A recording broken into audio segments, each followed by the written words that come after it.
C'est parti! Les gars, si vous possédez la moindre crypto en ce moment, vous devez regarder cette vidéo parce que j'ai quelque chose qui va nous montrer ce qui pourrait arriver ensuite dans le marché des cryptos dans leur ensemble. Donc ouais, j'espère que vous êtes impatients les gars. Bienvenue à tous, je m'appelle Maxime et je vous apporte chaque jour des nouvelles vidéos en français sur les crypto-monnaies et je vous apprends comment vous faire de l'argent sur ce marché. Si vous êtes nouveau sur cette chaîne, alors soyez sûr de vous abonner et d'activer la cloche dès maintenant.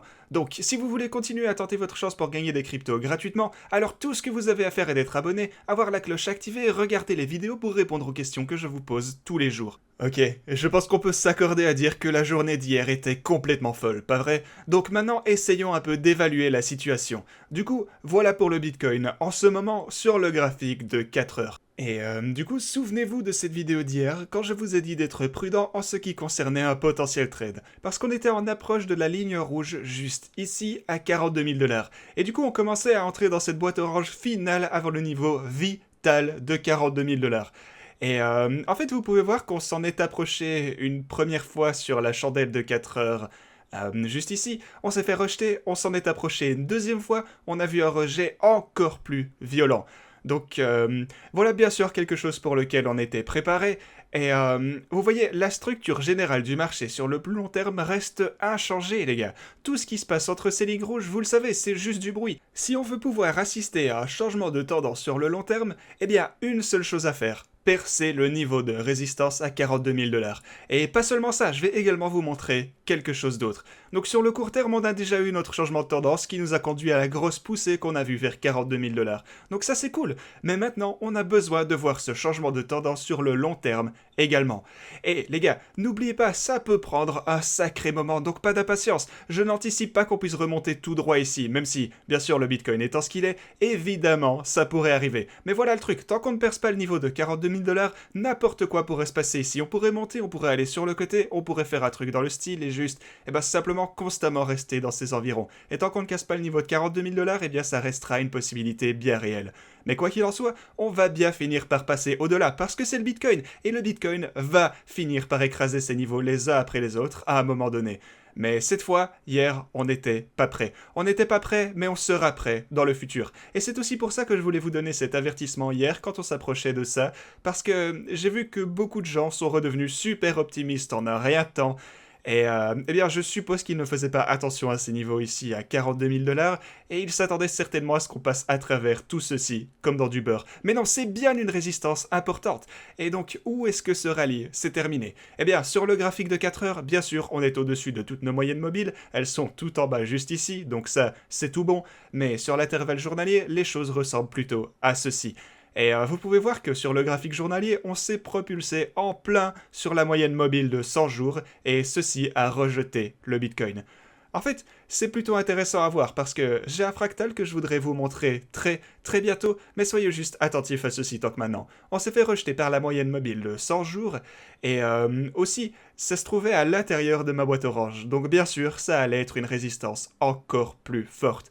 Du coup, est-ce qu'on peut voir des similarités ici? Est-ce que cette phase d'accumulation est enfin terminée? Eh bien, peut-être pas. On pourrait bien continuer à l'horizontale pendant encore un moment avant de ne voir un mouvement plus violent. Comme vous le savez, ce que je disais, c'est que les marchés vont vraiment commencer à s'échauffer durant la partie plus avancée de l'été, donc peut-être disons d'ici 1 à 2 semaines, c'est là qu'on pourrait commencer à voir des choses arriver, mais tant que maintenant, je pense qu'on pourrait aller sur le côté pendant un peu plus longtemps, même si bien sûr c'est le Bitcoin, donc tout pourrait arriver, et vous savez que je n'ai pas de boule de cristal, mais ouais, encore un peu d'ennui avant qu'on ne puisse enfin percer cette résistance, parce qu'on doit juste rassembler assez d'élan en fait. On est monté super vite ici, depuis mon niveau de 30 000 $ vers la moyenne mobile ici, et à l'intérieur de ma boîte orange. Et en fait, peut-être qu'on est monté un peu trop vite, mais quoi qu'il en soit, on finira bien par dépasser tout ça. Mais parlons un peu de ce fractal. Donc, est-ce que cette phase d'accumulation est terminée? Eh bien, généralement, ce qu'on voit, c'est qu'on a ce genre de tendance descendante, où la ligne verte, qui est en fait la moyenne mobile de 100 jours, voilà, et elle croise la moyenne mobile de 50 jours. Vous pouvez voir que la bleue croise la verte juste ici. Et on continue cette tendance descendante. On entre dans une phase d'accumulation, et ceci a duré jusqu'à ce que la verte, donc la moyenne mobile de 100 jours est croisée... non, pardon, je veux dire la bleue, donc la moyenne mobile de 50 jours a croisé la verte. Donc depuis le bas, elle l'a croisée, ensuite on peut continuer vers le haut. Donc voilà ce qui est arrivé, et vous pouvez voir exactement la même chose, juste ici. Vous avez la croix, la bleue croise la verte, on descend, puis on a cette phase d'accumulation. Et ensuite, quand on voit la verte être croisée par la ligne bleue depuis le bas, alors il est vraiment prudent de supposer qu'on est enfin sorti de la phase d'accumulation. Maintenant, ceci était très spécial étant donné qu'on a ici en fait eu une autre chute, mais ceci, comme vous le savez, c'était le crash du Covid. Et je l'ai répété maintes et maintes fois, je considère le crash du Covid comme une grosse anomalie. Je pense que si on n'avait pas eu le crash du Covid, et souvenez-vous, catastrophe pour les marchés tout entiers, le monde entier qui se casse la figure, absolument tout en même temps. Donc je pense que c'était vraiment un événement exceptionnel, et si on n'avait pas eu ça, je pense qu'on aurait juste continué sur le côté ici. Et bien sûr, on aurait quand même eu le gros rallye qui a suivi. Mais donc c'était une anomalie et ça n'aurait jamais dû arriver. Et en fait, si BitMEX n'avait pas désactivé leur moteur de liquidation, il y a de bonnes chances que le Bitcoin allait se retrouver à zéro en cette journée spécifique. Mais heureusement, ils l'ont désactivé comme méthode d'urgence, ou plutôt comme dernier recours, et s'il ne l'avait pas fait, eh bien le Bitcoin aurait pu se retrouver à zéro. Du coup, où est-ce qu'on en est pour le moment? Eh bien on est encore loin de la ligne bleue qui pourrait croiser la verte. Maintenant, bien sûr, chaque modèle... Voilà, parce que ceci est un modèle et ça va fonctionner jusqu'à ce que ça ne fonctionne plus, mais selon ceci, ça nous montre qu'on pourrait voir une sorte de période horizontale plus longue que prévu avant qu'on entre dans la seconde partie de ce marché haussier. Donc ouais, ceci nous dit qu'il pourrait nous falloir 1 ou peut-être 2 mois supplémentaires. Personnellement, je pense que ça arrivera un peu plus tôt que ça, mais on verra bien. On va voir les gars, et comme je vous le disais, ceci est juste un modèle. Et je vois déjà certaines personnes me dire qu'on ne peut pas simplement ignorer ceci. Eh bien, voilà ma façon de voir les choses, donc je vais continuer à le faire de cette façon. Parce que j'étais là quand ça s'est passé, je sais ce qu'il s'est passé, j'ai vu la catastrophe se dérouler sous mes yeux, et c'était vraiment impressionnant. C'est définitivement quelque chose d'anormal dans les marchés, donc ouais, voilà en gros...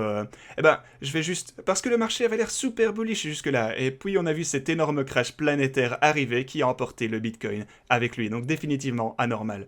Ok les gars, petite pause pour ma question du jour. J'aimerais que vous me disiez depuis quand vous êtes dans les cryptos. Est-ce que vous venez juste d'entrer sur le marché ou est-ce que vous étiez présent durant cet impressionnant crash du Covid? Si c'est le cas, comment avez-vous réagi à ces événements? Voilà, je suis curieux d'entendre vos réponses et surtout n'oubliez pas d'ajouter votre adresse BSC afin de participer au giveaway. Pour ceux qui auraient des doutes, je vous rappelle que vous trouverez des instructions plus détaillées dans la description. Ok, parlons en vitesse de l'Ethereum ici. Et l'Ethereum, en fait, malheureusement, il n'a pas réussi à se propulser plus loin que ma ligne orange ici, à 2400$. Et ouais, on est maintenant revenu en dessous de la ligne orange à 2200$, donc d'où on vient, et on rencontre justement de la résistance sur cette même ligne. Concernant Cardano, on a au moins pu trouver du support ici à 1$ et donc... pardon, non, 1$ Mais quoi qu'il en soit, on verra bien. Peut-être qu'on va pouvoir retrouver de l'élan et pousser à nouveau vers le niveau d'1$ Encore une fois, si le Bitcoin pouvait juste souffler un moment ici, ça permettrait aux monnaies alternatives de commencer à monter par elles-mêmes. Voilà les gars, c'est tout pour cette vidéo, j'espère que vous l'avez aimé. Si c'est le cas, faites-le moi savoir dans les commentaires et je vous dis à la prochaine.